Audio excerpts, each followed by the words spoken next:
Nagsagawa ng forced evacuation ang Cagayano Cops sa mga residente ng Apari, Cagayan na apektado ng tumataas na storm surge bunsod ng masamang panahon.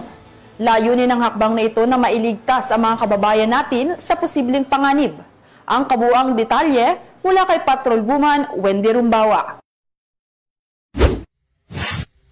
Sa kabila ng malakas na ulan at matinding hangin, mabilis at organisado ang isinagawang forced evacuation sa mga kabahayan na apektado ng malakas na storm surge sa Zone 5, Barangay Padaya, Apari, Cagayan, at tiniyak ng Cagayano Cops na ligtas na mailikas ang mga residente at maidala sa evacuation center nito lamang kasagsagan ng bagyong Nando kahapon ika-22 ng Setyembre ngayong taon.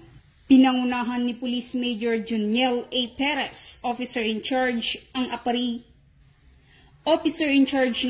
Police Station, katuwang ang Municipal Disaster Risk Reduction and Management Office Apari at mga opisyales ng nasabing barangay. Hindi naging hadlang ang delubyong dala ng bagyo upang ipagpatuloy ng mga kapulisan ang kanilang tungkulin. Ang pagtutulungan ng Philippine National Police at iba pang ahensya ay patunay ng kanilang tunay na serbisyo publiko.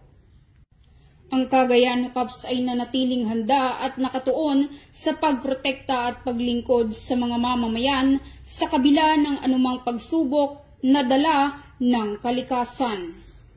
Mula dito sa Lambak ng Cagayan, ako ang inyong Police News Network Correspondent, Patrolwoman Wendy Rumbawa, alagad ng batas, tagataguyod ng balitang pulis.